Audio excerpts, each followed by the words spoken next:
इस वक्त हमारे देश में किसानों का नेशन वाइड प्रोटेस्ट चल रहा है। हम देख भी रहे हैं और सुन भी रहे हैं, but still there are so many people who don't know that why these farmers are protesting. लेकिन अब भी ऐसे बहुत सारे लोग हैं जिन्हें ये नहीं मालूम कि किसान प्रोटेस्ट क्यों कर रहे हैं, इसके पीछे क्या रीज़न है। वो ऐसे कौन से 3 कानून हैं जो सरकार लेकर आई है जिनके नुकसान के डर की वजह से किसान प्रोटेस्ट कर रहे हैं। इसी को लेकर एक छोटा सा डिस्कशन करेंगे। सरकार ने कहा है कि इन 3 कानूनों से वो मंडियों की स्थिति को सुधारेंगे, लेकिन एक्चुअल में इन कानूनों के अंदर मंडियों की स्थिति सुधारने का जिक्र तक नहीं है। हर बदलाव को सुधार नहीं कहा जा सकता, कुछ बदलाव तबाही का कारण भी बन जाते हैं। भारत की ऐतिहासिक स्थिति सुधारने के लिए नोटबंदी की गई, लेकिन नतीजे में क्या मिला? लाखों नौकरियां और हजारों जिंदगियां खत्म हो गई। जीएसटी को भारत की आर्थिक आजादी के रूप में दिखाया गया और कहा गया कि इससे जीडीपी बढ़ेगी। जीडीपी तो बढ़ी नहीं, साथ में इकोनॉमी और ज़्यादा डाउन हो गई। कोविड-19 से लड़ने के नाम पर पूरे देश में महज 4 घंटे के नोटिस पर लॉकडाउन लगा दिया और कहा 21 दिन की लड़ाई है। और नतीजा क्या निकला? कोरोना तो खत्म हुआ नहीं, सैकड़ों मजदूरों की जिंदगियां सड़कों पर खत्म हो गई, लाखों नौकरियां छिन गईं और इकोनॉमी माइनस में पहुंच गई। इस बार इतिहास बनाने के लिए किसान को चुना गया है। पार्लियामेंट ने किसानों के लिए 3 नए कानून पास किए हैं।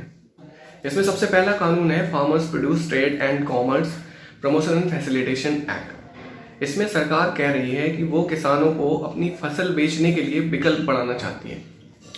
मतलब किसान अपनी फसल को सरकारी मंडियों के बाहर प्राइवेट लोगों को बेच सकते हैं ऊंचे दामों पर, और प्राइवेट खरीदारों से अच्छे दाम हासिल कर सकते हैं। लेकिन इस कानून के जरिए सरकार ने सरकारी मंडियों को एक सीमा में बांध दिया है और बड़े कॉरपोरेट खरीदारों को खुली छूट दे दी है।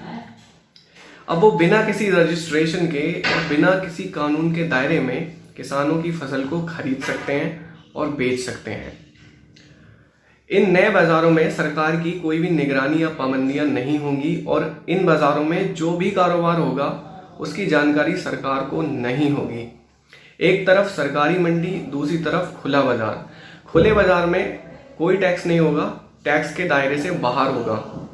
बेशक मंडियों की स्थिति में सुधार की जरूरत थी, उसमें बहुत सारी कमियां हैं, तो आपको कमियां दूर करनी चाहिए थी, ना कि प्राइवेटाइजेशन। मिसाल के तौर पर अगर किसी देश की पार्लियामेंट में बहुत सारी कमियां हैं तो आप ऐसा तो नहीं कर सकते ना कि वहां एक प्राइवेट पार्लियामेंट बना दोगे, आप उसकी कमियां दूर करोगे ना। अब बिहार की बात ही ले लीजिए, 2006 में सरकारी मंडी व्यवस्था को वहां से खत्म कर दिया गया। 14 साल बीत गए, लेकिन अब भी वहां का किसान कम रेटों पर अपनी फसल क्यों बेच रहा है? अब भी वहां का किसान सुसाइड क्यों कर रहा है? इसमें दूसरा कानून है farmers empowerment and protection agreement on price assurance and farm services act. इसमें सरकार कह रही है कि वह किसानों और प्राइवेट कंपनियों के बीच समझौते वाली खेती के लिए रास्ते खोल रही है। इसको आसान भाषा में कॉन्ट्रैक्ट फार्मिंग भी कह सकते हैं। मतलब कोई पूंजीपति या ठेकेदार आपकी जमीन को एक सर्टेन अमाउंट पे किराए पे लेगा और अपने हिसाब से फसल करके उसे बाजार में बेच देगा। इस कानून का जो नेगेटिव पॉइंट है, जो किसान को कमजोर बनाता है, वो ये है कि डिस्प्यूट सेटलमेंट। अगर किसी किसान या ठेकेदार के बीच में कोई विवाद हो जाता है तो ठेकेदार के पास तो पैसा है, वो महंगा वकील बिठा लेगा और किसान बेचारा उसका जवाब तक नहीं दे पाएगा।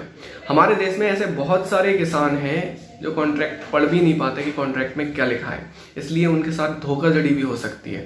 तीसरा जो एक्ट है वो एसेंशियल कमोडिटीज अमेंडमेंट एक्ट है। ये कानून ना सिर्फ किसानों के लिए बल्कि आम जनता के लिए भी खतरनाक है।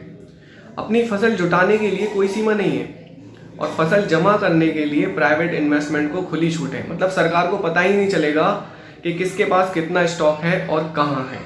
मतलब खुली छूट। ये तो बिल्कुल ऐसा है कि आपने कालाबाजारी और जमाखोरी को सरकारी मान्यता दे दी।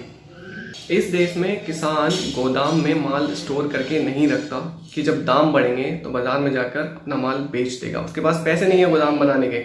हाँ, इस कानून से पूंजीपतियों को जरूर फायदा होगा क्योंकि उनके पास खूब पैसा है। वो अपने गोदाम में सस्ता माल स्टोर करेंगे और जब दाम आसमान छुएंगे तो अपना माल बेचकर काफ़ी मुनाफा कमा सकते हैं। तो इससे सिर्फ अमीरों को फ़ायदा है, किसानों को कोई फ़ायदा नहीं है। और ना ही सरकार ने कोई गोदाम बनवा कर दिए हैं किसानों को। इंडिया में किसी भी किसान या किसान संगठन का ऐसे कानूनों को लेकर कोई मांग नहीं थी। किसानों की मांग हमेशा एमएसपी, कर्ज मुक्त किसान और 100% फसल खरीद की रही है। इसमें एमएसपी यानी मिनिमम सपोर्ट प्राइस अगर सरकारी तौर पर किसान को कानून के तौर पर मिल जाए और ये कहा जाए कि इस कीमत के नीचे अगर कोई किसान से माल खरीदे तो उस पर कानूनी कार्रवाई की जाएगी और सरकार उसकी भरपाई करेगी, तो ये एक बेटर ऑप्शन है। इन तीनों कानूनों ने इंडिया के फेडरल स्ट्रक्चर को बहुत कमज़ोर कर दिया है।